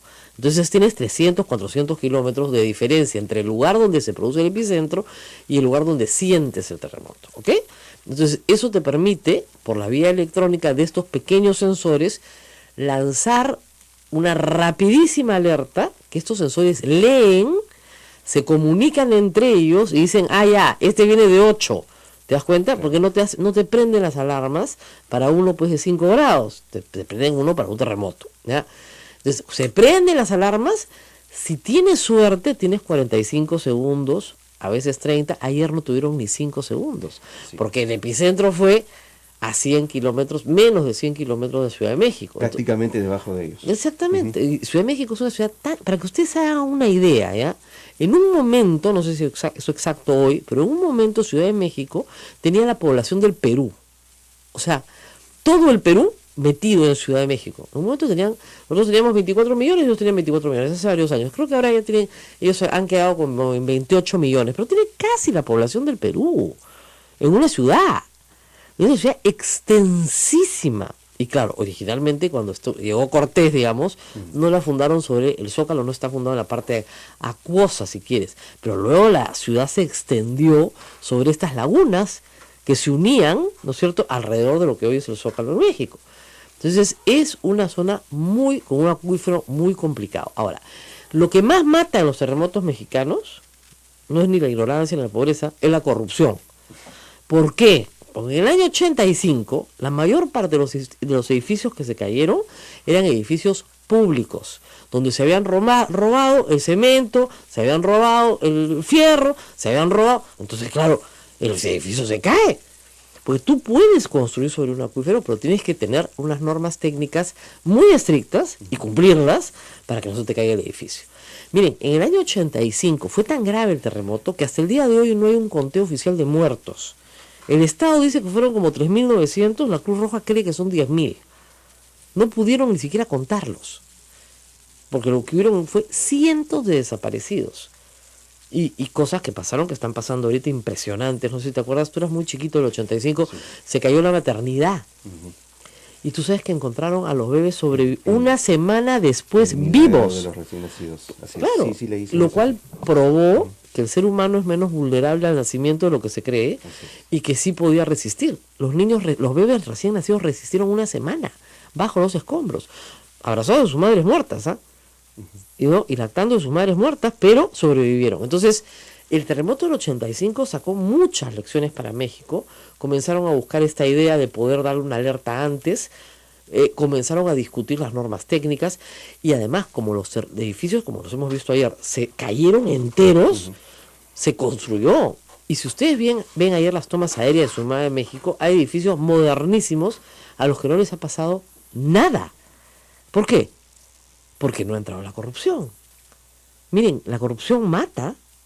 Eso es clarísimo. Un edificio público que se cae después de una licitación, una construcción bien hecha, en teoría, no sé qué, es porque ha habido corrupción. Porque ha habido corrupción. Hay 3 elementos fundamentales. Uno es el suelo. Mal suelo, que tenemos en Lima, La Molina, por ejemplo. Suelos arenosos, pésimo. Suelos con buena roca, buenos. Ese es el primer factor. México es un suelo de agua, fatal. ¿Ya? Entonces, primer factor es el suelo. Segundo factor es la construcción. Si te robaste el fierro, ¿qué cosa espera, pues? Ahora, como en el Perú la mayoría de nuestras construcciones son autoconstrucción y nadie se roba a sí mismo, a su familia, se supone que mal que bien podrían tener más. El problema sería inverso, ¿no? Que tengan más fierro del que se necesita. En fin. Y luego tenemos también ya la conducta de las personas durante el terremoto, ¿cierto? La mayor cantidad de contusiones, golpes, se producen por no saber evacuar, por no saber dónde pararte. Te paras debajo de la cornisa, te paras debajo del sitio donde están cayendo los vidrios. Entonces, para eso son los simulacros. La educación es lo que ayuda. Entonces, es bien fácil. Los factores determinantes, digamos, del mayor número de víctimas están ahí. ¿En qué suelo construiste? ¿Cómo construiste? ¿Y qué haces durante el sismo? ¿No es cierto? ¿Cómo te defiendes? De acá parece que no aprendiéramos nada. O sea, yo no sé por qué Villa María del Triunfo, por ejemplo, no tiene un plan claro, ¿no es cierto?, para toda la gente que vive en Lomo Corvina. Eso es arena. Eso es arena y todo el mundo lo sabe. Tú eras muy chiquita, pero yo he duneado por ahí cuando era niña. Eso es arena. Entonces, y la otra cosa, que tenemos características especiales en la costa del Perú, ¿no es cierto?, que nos obligan a estar preparados para tsunamis. Hasta el terremoto de Arequipa el 2001, acá nadie hablaba de tsunamis. ¿Y saben qué pasa también? Yo ahora conversaba con mi hija, que es arqueóloga, y mirábamos la huaca puquiana y decía, oye, ¿esto tiene cuántos años tiene? Me dice, no, entre 1000 y 1500 años. Oye, está ahí entera. O sea, estos sabían construir, efectivamente, pues. Pero transmitir la sabiduría de generación en generación es complicado. ¿Por qué? Porque estos eventos, se supone, uno de gran magnitud, lo vas a tener una vez en tu vida, donde estás parado, ¿no? Claro. O sea, acá en Lima, una vez en tu vida. Entonces, ¿cómo transmites esa sabiduría a la siguiente generación? Muy lento. Entonces, cuando ya llega, bueno, ya pues, ¿no es cierto? Acá, por si acaso, en el convento de Santo Domingo, tenemos claro que la torre se va a caer de todas maneras, ¿no es cierto? Hay que aléjense de la torre, porque se ha caído varias veces, en varios siglos diferentes, pero la pileta acá en el centro la puso Pizarro, ¿eh? Así que yo corro y me abrazo ahí con Abel, con Ismael, todos abrazados de la... Con tu teléfono en la mano para seguir transmitiendo. Para seguir transmitiendo. Eso sí, todos con el teléfono y con mensajes SMS. Por intereses, como ya se vio, no, lamentablemente, hecho bochornoso, y tendrá que responder tanto en el Pleno como jurídicamente la señora Yesenia Ponce y quienes estén involucrados, con realmente situaciones que denigran a nuestra región, y lo que queremos es que se nos mire de manera diferente, que se nos mire con muchas ganas de trabajar, de trabajar juntos por el país, y acá todas las autoridades estamos unidas. Lamentablemente los congresistas han demostrado lo contrario. Ahora, ¿usted no le cree a Keiko Fujimori cuando dice que niega categóricamente que su persona o el partido se opongan al desarrollo de Chinecas? Mire usted, con mucho respeto a la señora Keiko Fujimori, si fuera así se hubiera pronunciado de inmediato cuando ha salido estos famosos audios, y por lo que conocemos aquí van a salir muchos más, no solamente de la señora Yesenia Ponce, sino también de los demás congresistas. Qué pena, pero lo que nosotros necesitaríamos es que se plasme en realidad, que en el Congreso, que tienen mayoría y que ellos en este momento están tomando disposiciones por bancada, obviamente que lo demuestren con hechos. Nosotros queremos resultados. El día de hoy, señora Rosa María, nosotros estamos izando la bandera a media asta en señal de rechazo, y estamos haciendo también un lavado de banderas en nuestra ciudad. Nosotros queremos realmente no ser un problema, queremos ser una oportunidad, queremos aliarnos con todos aquellos que luchen por el Perú, que luchen por nuestra provincia del Santa y por nuestra región Ancash, que está, como le hemos manifestado todos. Alcaldesa, solamente para tener una idea general, porque ustedes saben que nos escuchan en todo el Perú, ¿en qué estado de avance está el proyecto Chinecas? Es decir, ¿en qué estado de avance está el proyecto? ¿Cuánto se ha hecho? ¿Cuánto falta? Mire, lo que se ha hecho es casi nada, señora Rosa María, porque lo que se han hecho es gastarse millones de millones en diferentes etapas, en diferentes temas, en pagar personal, en pagar un famoso perfil CISA, del cual se han pagado casi 6 millones de soles, que no sirve para nada hasta hoy, que esperamos que se aplique en lo que pueda sumar para poder sacar uno definitivo. Lo que nosotros necesitamos son resultados, pero si el gobierno no pone mano, si las autoridades a nivel nacional, porque nosotros aquí poco o nada sin recursos podemos hacer. Es más, no tenemos recursos para nada, ni siquiera dentro de este fenómeno del niño hemos tenido ayuda por parte del gobierno. Entonces, en este ámbito nosotros lo que necesitamos, señora Rosa María, y le vamos a agradecer enormemente que nos ayude a que podamos sumar todos y que se resuelva este problema, que tengamos la oportunidad de tener un proyecto agroexportador y que permita que nuestra gente tenga trabajo y que podamos vivir con calidad y muy con bien, señora alcaldesa, sí. Simplemente para tener una idea de presupuesto, ¿cuál es el presupuesto de la obra de Chinecas? ¿Qué es lo que se pensó originalmente? No hay un presupuesto porque no hay un proyecto, no hay un expediente definitivo, señora. ¿Qué cosa? En este momento está en revisión. Es por eso han pasado autoridades tras autoridades en el gobierno regional. En este momento... Oiga, pero esto lo prometió Alan García, creo que en su primer gobierno. Se está trabajando esto, no hay nada definitivo. Sabemos que son muchos millones, pero también que se haga por etapas. Ahora se decía que eran 270 millones, pero por ahí no hay nada definitivo mientras no contemos con un expediente técnico definido y que podamos de ahí seguir. ¿Y ustedes no tienen problema en que, por ejemplo, el Ministerio de Agricultura asuma toda la obra y después se la transfiera al gobierno regional? ¿No tendrían problemas con eso? Mire, nosotros lo que queremos es que se defina, pero que se haga. Queremos ver resultados, queremos ver gente trabajando en nuestro proyecto, y ahí diremos que el gobierno tiene palabra, que los congresistas y todos los que dicen hoy que aman mucho al país, o que en este caso que se llama Ancash, lamentablemente no se demuestra con resultados. Y eso es lo que nosotros estamos exigiendo. Sumatoria de todas las autoridades, aquí nosotros vamos a apoyar y vamos a respaldar todas las iniciativas que vayan en beneficio de nuestro proyecto y en beneficio de nuestra provincia y región. Muy bien, gracias alcaldesa, muchísimas gracias señora alcaldesa del Santa, Amelia Espinosa García, gracias a nuestros colegas de Radio Santo Domingo por esta conexión que nos permite vincularnos directamente con una de nuestras aliadas aquí en Sodomco. Y nosotros vamos a una pausa y regresamos con Pedro Cateriano para hablar de muchas cosas, pero entre ellas unos descubrimientos muy extraños que están sucediendo, ¿no? Pobre Alan García, a sus amigos les encuentran plata en cuentas en Andorra, y después dice que no son sus amigos, ¿ah? Los está negando no 3 veces, sino 33 veces. Vamos a la pausa y volvemos con eso. Esto es A Pensar Más con Rosa María Palacios, volvemos. Sodomco, Sociedad Dominica de Medios de Comunicación.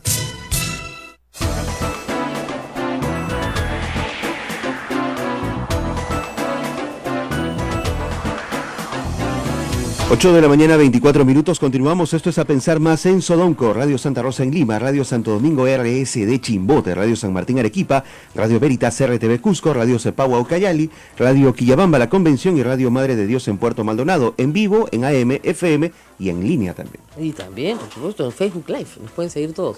Pedro Caterino está conmigo. Muchas gracias por estar con nosotros. Buenos días, Rosa María. Bueno, el público clama la segunda parte del caso García. O sea, se está vendiendo ya la segunda edición, ¿eh? Pero ¿hay una segunda parte en marcha sobre el caso García?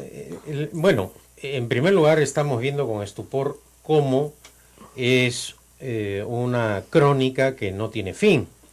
Pero curiosamente, utilizando siempre las mismas argucias, técnicas, estrategia de confusión, ¿no? Alan García, que es tan ágil, tan rápido en sus respuestas en el Twitter cuando se trata de adversarios y aparece una transferencia bancaria, no duda en referirse los ladrones, los coimeros, los sobornados, los corruptos. Pero cuando se trata de una persona de su absoluta confianza, que ha sido su colaborador durante 3 años, que no era un experto en la materia, creo que era inclusive egresado de la Universidad de las Peruanas y con una condena, salen con la misma respuesta, que investigue el Ministerio Público porque es una responsabilidad individual, y cuando acorralas a un parlamentario aprista en una entrevista periodística dice, bueno, no está inscrito en el APRA. Claro. No está inscrito en el APRA, no es aprista, ¿no? No, más miren, Entonces, este señor Atala, que era su amigo, se refiere a él como el ex funcionario de Petroperú. No conoce, nunca lo vio, ¿no? Es un desconocido, un parroquiano más, ¿no? La denuncia hecha contra el ex funcionario de Petroperú, sin nombre, debe ser esclarecida e investigada por la Fiscalía. Claro. Que lo manden a la Fiscalía. Pero cuando se trata de Toledo Coimero, ladrón, cuando se trata de los Humala, ¿no? Y cuando hay se trata que de ver, PPK, ¿no? de Bueno, PPK le ha hecho el verdadero ejecutor de Ocoteva. pero ese es un capítulo aparte, creo que ese es un amor serrano de PPK, ¿no? Más te pego, más te quiero, ¿no? Porque es absolutamente incomprensible que luego de haber ofendido al presidente de la República que personifica a la nación, habiéndole imputado un cargo falso, habiendo mentido descaradamente, responsabilizándolo de la transferencia de Ocoteva, el presidente PPK les coloque alfombra roja inclusive a Mulder. Mulder fue peor, el tuit que envió Mulder respecto a este caso, prácticamente lo acusaba de corrupto al presidente Kuczynski, ¿no? Pero ese es el APRA, esas son las técnicas y esa es su manera que tienen de obstruir, de confundir, porque en eso sí son expertos, insuperables, nadie ni siquiera los empata, ¿no? Tienen una gran habilidad, que la están aprovechando los... Ahora, estas cuentas que aparecen de personas que tienen $900.000, $500.000 en Andorra y sin actividad. Claro, es decir, congeladas, que nadie ha movido el dinero. Exactamente, ¿no? Muy bien. ¿Qué te indican? Bueno, una modalidad, ¿no? Una modalidad que lamentablemente silencio del defensor del pueblo, ¿no? Bueno, si lo puso el Fujimorismo, porque... Pero fíjense la situación. Miren, ¿no? ¿Saben qué pasa? Yo les digo una cosa, yo y el señor Cateriano tenemos muchos años mirando la política peruana. Él ha sido parte, yo mirona nomás. Todo se paga, todo se devuelve. O sea, si a ti te quitan a tus hijos y no lo puedes ver sino cada 15 días, créanme que eso la va a convertir a ella en una candidata potencial en una elección donde va a destruir a sus enemigos. O sea, todo se paga. El hijito menor ¿tiene derecho a ver a su madre o no tiene derecho? Porque si no hay ni siquiera acusación fiscal, no puede visitar a su madre. No, le han quitado incluso la visita del hijo menor. El de 7 años no lo puede ver. Nunca. Nunca. Eso la gente no lo sabe, pero sería bueno que lo sepa, ¿no? O sea, el niño no puede ver a su madre. Las hijas que tienen más de 13 años, más de 10 años, sí te permiten verlas. ¿Y cuál es el argumento para...? Porque que ella es una delincuente y que le hace daño al niño. Claro, pues. Y es su madre, pero no la puede ver porque supuestamente es una delincuente feroz, entonces le hace daño al niño, entonces le quitan la posibilidad de ver a su hijo, verlo. Puede de vez en cuando hablar por teléfono con él, pero no puede verlo. Entonces son condiciones duras, o sea, son condiciones de reos temibles, ¿te das cuenta? Claro. feroces, ¿no? Que se aplican a Y bueno, condenados o procesados, o siquiera procesados. Estos no están procesados. Entonces, ni siquiera ha empezado el proceso. Ahora, antes de irnos a la pausa, decir que ayer la fiscalía se coronó, ¿no? Y denunció a la señora que está usando cannabis medicinal para parar las convulsiones a su hija de 4 años, ¿ya? Y la denunció de tráfico ilícito de drogas. ¿Ya? Esa es la fiscalía que tenemos, pues, o sea, Blancanélida resucitó. O sea, ¿cómo puedes formular denuncia por tráfico ilícito de drogas a una madre que está tratando de pararle las convulsiones a su hijo con cannabis medicinal? Felizmente el doctor Nagasaki ha aceptado la defensa de la señora, lo hará muy bien. No hay lucro, no hay dolo. ¿Cuál es el tráfico? Es que no pueden ser tan brutos, de verdad. Y Alberto Belaúnde alertado colocando la denuncia a la señora que lidera el movimiento, es una ONG que han formado, que se llama Buscando Esperanza, y salió a marchar a las calles y se identificó, dijo que sí, que necesita cannabis para que su hijo no convulsione, pues. ¿Ustedes qué no harían para que su hijo no convulsione? ¿Qué no haría una madre? Bueno, tráfico ilícito de drogas, a la cana. Y bajo estas normas, seguramente ni siquiera va a poder ver a su hijo. Es increíble. No sé qué cosa les está pasando en la cabeza. Esa es la justicia que tenemos. Entonces, ya, si te vas a... Yo creo que no hay lavado de activos, siempre lo he dicho, en el financiamiento de campaña. En el financiamiento ilegal de la campaña, No yo coincido creo. contigo. Y va a llegar a la Suprema y ustedes van a ver que la Suprema me va a dar razón, porque la ley no dice eso. Cuando la ley diga eso, bestial, pero no lo dice. Ahora. Pero además, ya lo podría, con la rapidez en que actúan para ciertos temas los fujimoristas, llama la atención porque hasta ahora Keiko Fujimori no ordena a sus parlamentarios que la próxima sesión de Parlamento establezcan, tipifiquen como delito el financiamiento ilegal de las campañas electorales. Ella que guarda silencio en muchos casos, claro, y que ordena a sus parlamentarios que persigan a la gente, ¿por qué no ordena de una vez? ¿Por qué ella, que tiene el poder en el Parlamento, no determina que el financiamiento ilegal será un delito en el Perú? Así es. ¿Por qué no? ¿Por qué no? Esa es la gran pregunta. Claro, ¿por qué no lo hace, pues?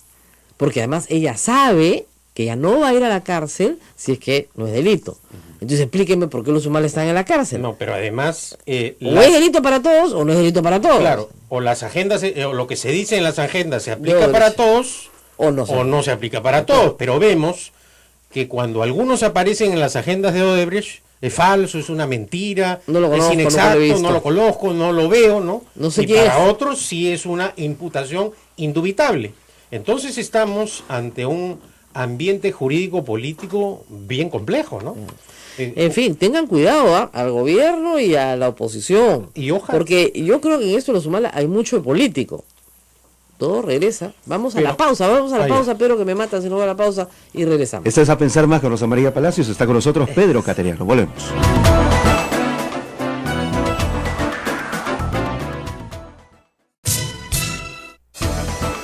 Son las 8 de la mañana, 45 minutos. Está con nosotros Pedro Cateriano en cabina. Rosa María, continuamos. Esto es A Pensar Más. Por acá hay muchas intervenciones del público. Dicen, esta es la fiscalía.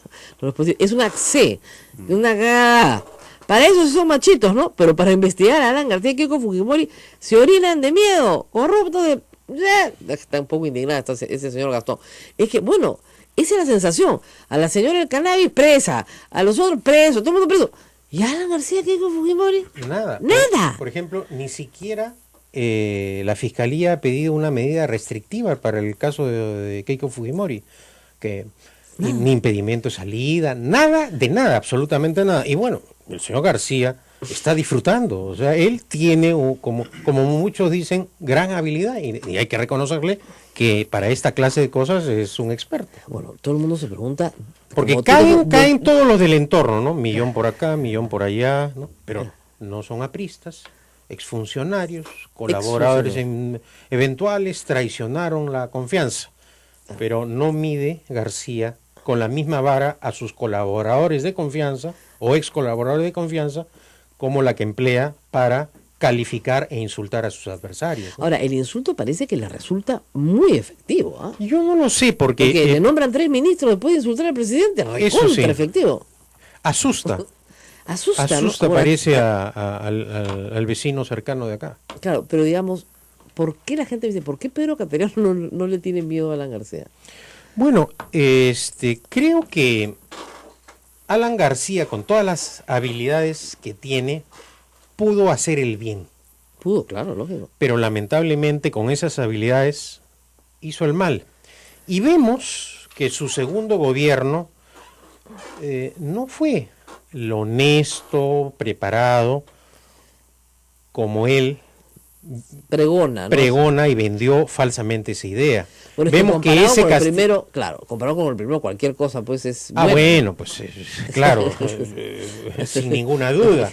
Pero la manera ligera, por decirlo de alguna manera, que ejerció el poder, que manejó las empresas del Estado, porque este no es el primer escándalo referido a Petroperú. Ya la gente se olvidó de los petroaudios, claro. El Poder Judicial absolvió a todos los que estuvieron involucrados, ¿no?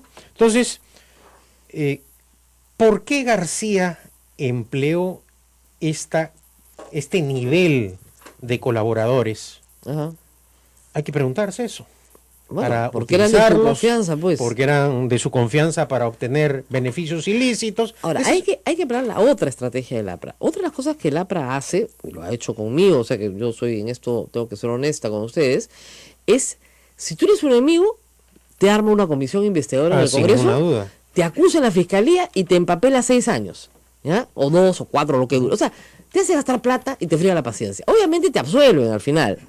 ¿Estás en ese proceso? Estoy en ese proceso, sin ninguna duda. Es decir, por ejemplo, por el hecho de haber comprado los helicópteros, los aviones de transporte, el satélite, haber adquirido los aviones de entrenamiento, los pilotos de la FAB antes se entrenaban para no saturar las líneas y todo lo demás.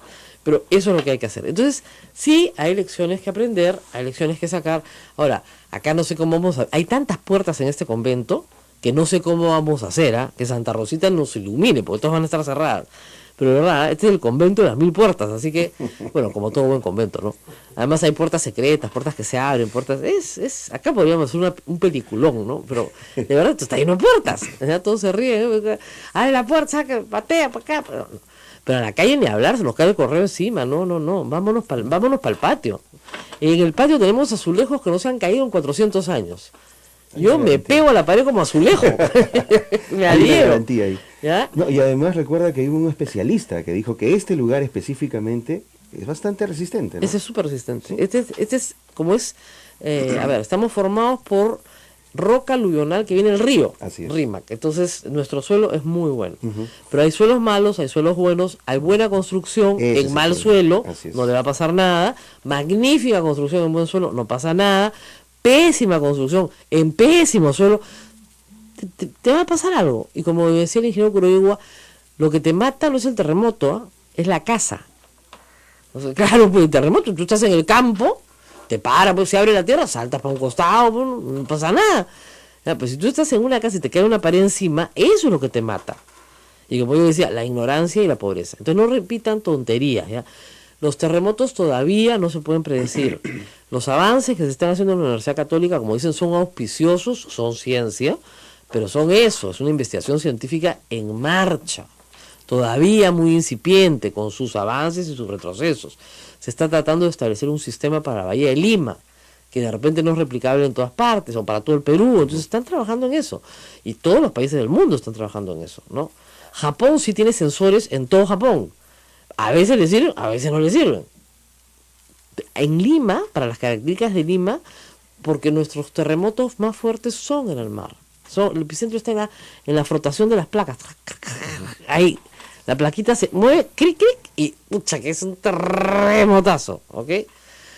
Sitio peligroso, Callao, por supuesto. Y todos los puertos del Perú. Punta Bombón, en el año 2001, hubo un tsunami, en Camaná hubo un tsunami. El mayor número de muertos del terremoto del 2001 viene del tsunami. Claro. Y ayer tuve que revisar, ustedes no habían ni nacido, pues nuestro invitado que está ya con nosotros, el doctor Pedro Cateriano y yo, sí lo vivimos. El terremoto del 70, en realidad no fue aquí el epicentro, fue en Ancash, pero sí lo sentimos, fue un tremendo terremoto. Pero el terremoto del 7.4 fue de grado 8.1. ¿Dónde fue el epicentro? En Lima. En Lima. Y hubieron más de 120 muertos. Y se cayó buena parte de Barranco, Chorrillos, Barrios Altos, o sea, y La Molina. La escuela naval se cayó toditita, pero así entera, ¡pum! Felizmente no había colegio ese día. Eso es lo que fue, salvó miles de vidas. Porque era el día de la Revolución Peruana, 3 de octubre. Gracias a Dios era feriado. Y la otra cuestión fue que el terremoto del 66, ahí yo sí era una niña y ya el señor Caterino iba al colegio, y era una bebé, ese fue de 8 y 8.1. O sea, fueron súper terremotos. ¿Ya? Entonces, desde ahí hasta la fecha, nada. Lo que ustedes sintieron de Pisco fue en Pisco, que está a 250 kilómetros de Lima. Pero terremoto con epicentro en la costa de la bahía de la provincia de Lima, no tenemos hace, del año 74. O sea que va a venir. Ese es el famoso silencio sísmico. O sea, va a venir de todas maneras, pues, porque tiene que venir, ¿no? Pero estamos esperando. Ahora tenemos que ir a Chimbote, porque, bueno, lo de Chinecas, pues tampoco puede pasar desapercibido, ¿no es cierto? Acusando a Kenji de que es un traidor y qué sé yo. No. Ni Yesenia Ponce haciendo autocrítica comunista, ¿no? Diciendo mi lideresa. Acá hay un tema. Ese proyecto tiene problemas en el orden regional y está bajo competencia regional. ¿Y por qué? Porque lamentablemente las autoridades de Ancash han pasado por varios procesos de corrupción. ¿Ok? Entonces, lo que se pedía era que el proyecto pase al gobierno central a través de algún ministerio, se termine de ejecutar y que luego retorne a la competencia del gobierno regional. Para hacerlo, esa era la idea. ¿Ya? Y simple y llanamente no se ha hecho. Y Keiko Fujimori en esto no está diciendo la verdad, porque dice, nosotros tenemos un proyecto desde abril. No, tiene un proyecto desde abril, pero no para hacer lo que yo estoy diciendo, para reconformar el directorio. Es otra cosa. Y además, si tanto les importa Chinecas, si va a Chinecas, si tienen 71 votos, ¿por qué no aprobaron el proyecto? ¿No? Estamos en septiembre. El otro día aprobaron su ley de bancadas mixtas, su resolución legislativa para cambiar el reglamento en 15 minutos. O sea, si Chinecas va y nos importa tanto el pueblo del Santa, bueno, pues, ¿por qué no aprobaron? No aprobaron porque lo que dice la señora Ponce, en parte, es verdad. Yo no creo que ella nunca se haya reunido con Keiko Fujimori, porque Keiko Fujimori no se reúne con nadie que no sea de su entorno íntimo. Pero sí tienen que haberle mandado a decir, ese proyecto no lo presentas o ese proyecto no va, ¿no es cierto? Estamos en comunicación con la alcaldesa justamente de la Municipalidad Provincial del Santa, la señora Amelia Espinosa García. Y es que hay fujimoristas que han sido declarados traidores de Ancash, personas no gratas, y específicamente Keiko Fujimori entre ellos, y esta información es destacada por la página de Radio Santo Domingo RS. Así es, Keiko Fujimori y los congresistas del Santa del Fujimorismo. Vamos a conversar con la alcaldesa, señora Amelia Espinosa, muy buenos días. ¿Cómo está usted, Rosa María? Gusto poder saludarla por el hilo telefónico, y qué bueno, y la felicito que apoyen este problema que tiene que tiene que ser resuelto a través del gobierno central, que se dejen de politiquería y que lo que necesitamos es trabajo. Es el único proyecto, señora Rosa María, a nivel nacional que hasta hoy no ha sido aprobado, no ha sido resuelto. Siguen invadiéndose las tierras porque las mismas autoridades lo permiten y el gobierno central no pone coto a esto. Y lo que ha sucedido realmente es algo desastroso. Tener congresistas que representen a una región bastante golpeada. No somos corruptos, no somos delincuentes. Somos gente sana, gente limpia de trabajo y que lo único que queremos son mejores oportunidades. Este proyecto, como ya se ha dicho, postulado, y que más aún, nosotros el día de ayer en la sesión del Consejo que hemos tenido por unanimidad, los 13 regidores han aprobado un pronunciamiento declarando traidores a 4 congresistas, 3 de Fuerza Popular, como el señor Carlos Domínguez, la señora Yesenia Ponce y Mari Melgarejo, así como también el señor Ricardo Narváez, que también fue a la provincia de Casma y participó en una reunión en la que solicitan que se desmembre este proyecto y que salga a Casma, cuando lo que hoy necesitamos los peruanos es unión, es trabajo y es desarrollo. Nada más Chinecas, el CAS es por Casma, ¿no? Entonces, ¿cómo va a sacar de Chinecas a Casma? Especial Chinecas, porque es Chimbote, Mepeña y Casma. Así es. Pueblos que estamos juntos, que necesitamos desarrollarnos, que necesitamos oportunidades de trabajo, señora Rosa María. Nuestra gente se muere de hambre en este momento. Luego del también fenómeno del niño costero, que ha golpeado a muchísimos ciudadanos de nuestra zona como de muchas zonas del país, necesitamos que el gobierno central ponga mano en esto. Hay dos iniciativas por lo que conocemos. Una, que se recomponga el directorio, otra con algunas personas, con algunas instituciones representativas y que sumemos a este proyecto, pero lamentablemente